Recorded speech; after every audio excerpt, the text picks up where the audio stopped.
Bonjour.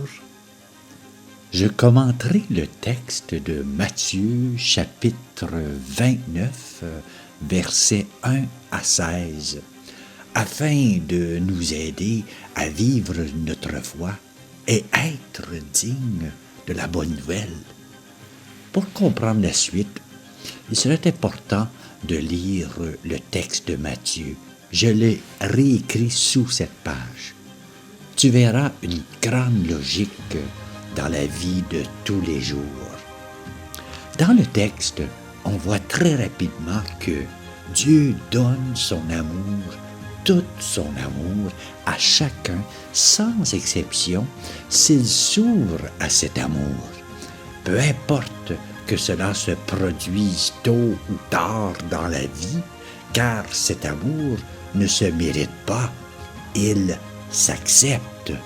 Le fait que les retardataires n'aient été employés qu'à la dernière heure n'enlève rien à leurs besoins par rapport à ceux qui sont aussi arrivés plus tôt. Telle est la justice de Dieu, qui est très différente de la justice humaine. Quel effet cela me fait-il de savoir que je suis aimé tel que je suis et que tous les autres êtres humains sont aimés de la même manière, mais de manière unique de Dieu. On lit dans le texte « Parce que personne ne nous a embauchés, le travail et la dignité de la femme et de l'homme qu'ont dû ressentir ces pauvres ouvriers alors que personne n'était prêt à les embaucher, même comme main-d'œuvre bon marché. D'après toi, qu'ont-ils ressenti en sachant qu'ils risquaient de ne pas pouvoir subvenir aux besoins de leur famille? Ils ne s'attendaient peut-être pas à être engagés à une heure aussi tardive, mais le maître les a traités avec une dignité absolue et a tenu parole. Imaginez ce qu'ils ont ressenti. Cette parabole montre que Dieu est fidèle à sa promesse. Elle nous rappelle également qu'il est toujours temps pour Dieu de nous inviter, nous, les ouvriers, dans les champs de la société, et ce de différentes manières. En réfléchissant à cette parabole, que vous dit-elle sur le désir de Dieu pour nous en tant qu'êtres humains et sur la générosité de Dieu? Une bonne question. Cette parabole décrit un monde où les conditions de travail sont lamentables. Les ouvriers sont embauchés pour une journée et même seulement pour une heure. Il n'y a pas de joie dans leur travail, uniquement de l'accablement et de l'insécurité. Cela produit de la colère et des tensions.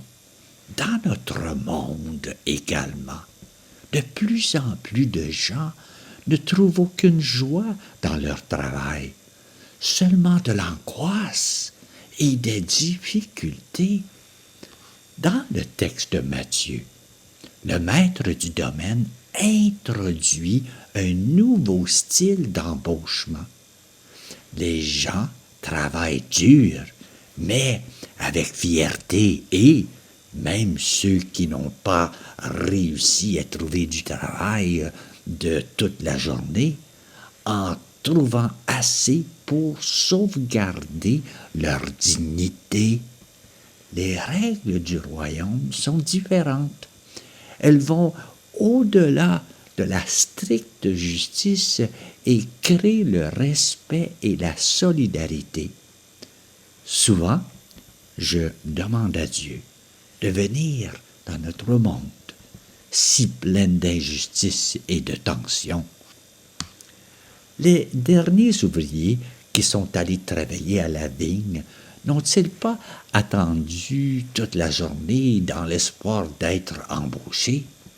n'ont-ils pas supporté également le poids du jour et de la chaleur? Ils étaient sans doute résignés à rentrer chez eux les mains vides, mais la générosité du propriétaire de la vigne leur a épargné cette déconvenue. Ce récit nous révèle la merveilleuse générosité de Dieu. Je me demande, m'est-il déjà arrivé d'envier le talent de quelqu'un, ou quoi que ce soit d'autre que je n'ai pas? Ce que Jésus raconte dans cette parabole, c'est l'histoire des hommes et des femmes de tous les temps. Facile de voir que la sagesse et la générosité sont à imiter de Jésus. Je crois qu'il faut naturellement dire « Seigneur, béni sois-tu pour la manière dont tu guides ma vie. » Et ça, si je lui demande.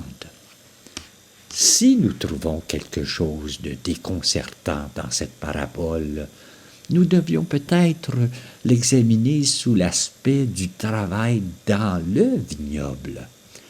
La moisson étant abondante et les travailleurs peu nombreux, être appelé à travailler au vignoble du Père est un privilège, une grâce à demander.